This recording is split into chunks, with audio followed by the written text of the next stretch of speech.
இது வெறும் திருவிழா மாத்திரமல்ல, ஒரு மகா சக்தியின் வெளிப்பாடு. ஆம், மாசி மாதத்தில் தமிழ் மண்ணை அதிரும் விதமாக அனைத்து இடங்களிலும் பம்பை உடுக்கை சத்தம் கேட்கக்கூடிய நாள். விண்ணதிர அனைவரும் விழிமேல் வடிவைத்து காத்திருக்கக்கூடிய தருணம். அங்காள பரமேஸ்வரி தேவி அம்மன் அப்பொழுதுதான் வெளிவருவாள். எதற்காகவென்று தெரியுமா? மயான கொலை நிகழ்த்துவதற்கு. மயான கரையிலே தலைவிரி கோலமாய் கோரை பற்களுடன் கையில் செங்கோலை ஏந்தி கொண்டு சுடுகாட்டுச் சாம்படை தன் உடலில் பூசி வருபவள். அந்த அன்னையை மக்கள் அனைவரும் அன்போடு மயானக்காடு என்றும் மங்காள ரூபினி என்றும் அழைக்கின்றனர். அவள் பேய்களுக்கெல்லாம் பெரியவளாக விளங்குபவள். பிசாசுகளை கண்டால் விரட்டி எரிப்பவள். அதே சமயம் நியாயத்திற்கு நியாயமாகவும் நீதிக்கு நீதியாகவும் விளங்கக்கூடிய நீதி தெய்வம். இந்த திருவிழாவின் பின்னே ஒரு சிறிய கதை இருக்கிறது மக்களே. அதை பற்றி நாம் தெரிந்து கொண்டோமே. ஆனால் ஏன் இங்கு திருவிழா கொண்டாடப்படுகிறது என்பது முழுமையாக விளங்கும். ஒருமுறை சிவன் பிரம்மாவின் தலையை கொய்ததன் காரணமாக சிவனின் கைகளில் பிரம்மாவினுடைய தலை ஒட்டி கொண்டது, அதாவது கபாலம். அதையே பின்னாளில் பிரம்ம கபாலம் என அழைக்கத் தொடங்கினர். சிவனுக்கு பிரம்மஹஸ்தி தோஷம் பிடித்தது. பிரம்மனின் கபாலம் சிவனின் கையில் ஒட்டி கொண்டு அவருக்கு வரும் உணவு அனைத்தையுமே அந்த கபாலமே உண்டு தீர்த்தது. அவரை பட்டினி போட்டது. சிவபெருமான் உடல் நலிந்தார். உணவில்லாமல் மாடினார். பிச்சைக்காரனை போல் மாறத் தோன்றியது அவருடைய உடல். சிவனை இந்த துயரத்திலிருந்து மீட்க ஆதிசக்தி அங்காள பரமேஸ்வரி எடுத்த ரூபமே அங்காள அம்மன். மேல்பனையனூர் மயானத்தில் சுமையான உணவுகள் அனைத்தையும் சமைத்து அதனை சிதற விடுகிறாள். கையில் இருந்த கபாலம் அந்த உணவை உண்பதற்காக சிவனின் கைகளில் இருந்து அந்த நொடி அன்னை தன் விஸ்வரூபத்தை எடுத்து அந்த கபாலத்தை தன் கால்களால் மிதித்து பூமிக்குள்ளேயே புதைத்து விடுகிறாள். சிவனின் கையிலிருந்து வெளியே வந்த கபாலம் மீண்டும் செல்ல முடியாமல் தவித்து பூமிக்குள் சென்று போனது. சிவனின் சாபமும் நீங்கியது. உலகத்தில் நீதியும் நிலை பெற்றது. தன்னுடைய கணவனான சிவபெருமானும் அந்த பிரச்சனையிலிருந்து விடுவிப்பதற்காக அங்காள பரமேஸ்வரி மேற்கொண்ட அந்த தந்திரப்பே பிரம்ம கபால சுழற்சி. ஆம், சுவையான உணவை உண்பதற்காக பிரம்ம கபாலம் கையை விட்டு வெளியே வந்தது. பேராசையின் காரணமாகவும் பெரும்பட்டியின் காரணமாகவும் கபாலம் பூமிக்குள் சென்று போனது. சரி மக்களே, இதுவரை இந்த கதை பற்றி நாம் தெரிந்து கொண்டோம். இதற்கடுத்து இந்த திருவிழாவின் சிறப்பம்சங்கள் பற்றி நாம் தெரிந்து கொள்ள வேண்டாமா? ஆம், இது எந்த பகுதியில் கொண்டாடப்படுகிறது என்பதை பற்றியும் நாம் தெரிந்து கொள்ள வேண்டாமாக?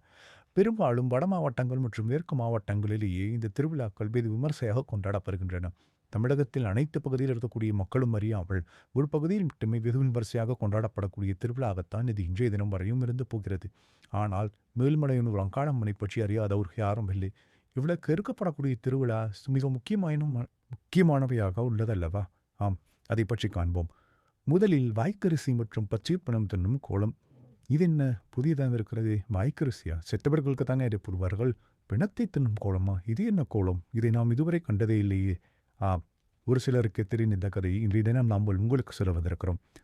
மயான கொள்ளையின் பொழுது சில பக்தர்கள் நேர்த்திக்கடனாக செய்யும் ஒரு விஷயம் பார்ப்பவர்களை உரை வைக்கும். ஆம், சுருவட்டில் அவர்கள் அனைவருமே இருக்கப்படும் பிணத்தின் எஞ்சிய பகுதிவையோ அல்லது பிணத்தின் மீது போடப்பட்ட வாய்க்கரிசிகளையோ கையில் எடுத்து ஆக்ரோஷமாக உண்பார்கள். இது எதை குறிக்கிறது என்றால், இவ்வுலகில் நிலையற்ற இந்த உடலையும் மரணத்தையும் கூட நான் அஞ்ச மாட்டேன், அன்னையின் அருளால் எல்லாம் கடந்தவள் நான் என்ற அனுமானுஷ்யமான பக்தியின் வழிபாடுதான் இது. முரம் மற்றும் தூர் கொண்டு சூறையிடுவது.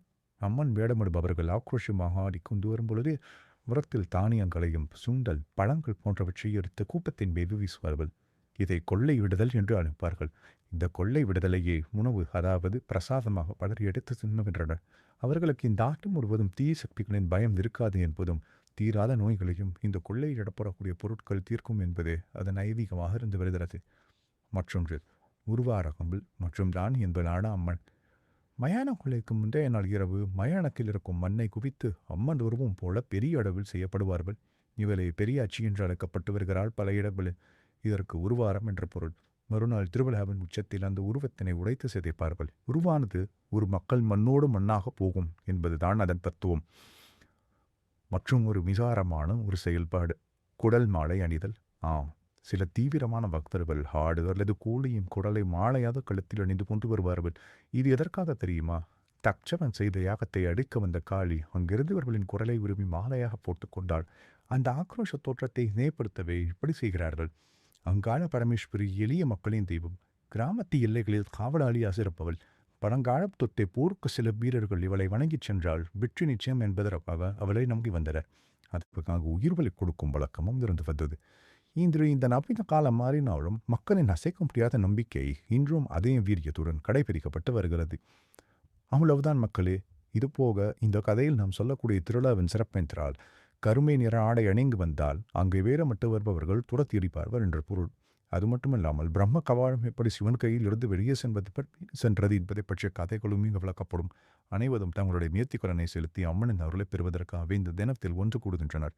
பெரும்பாலான பகுதிகளில் இந்த திருவிழாவானது வெகு விமர்சையாக மாசி மதத்தில் கொண்டாடப்பட்டு வருகிறது.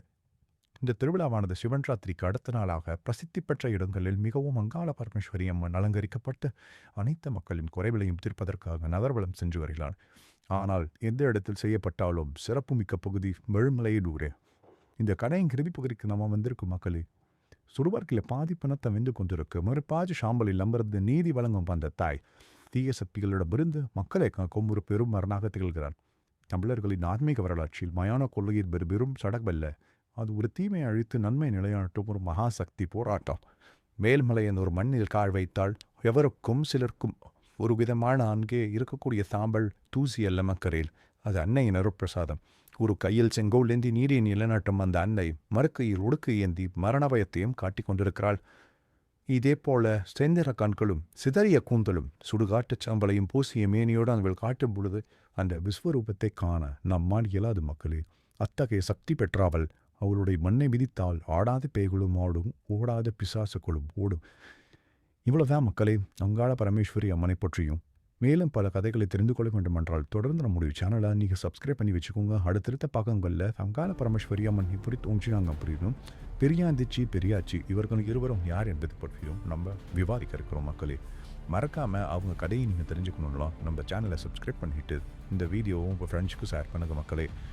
ஓம் அங்காள பரமேஸ்வரியை போற்றி.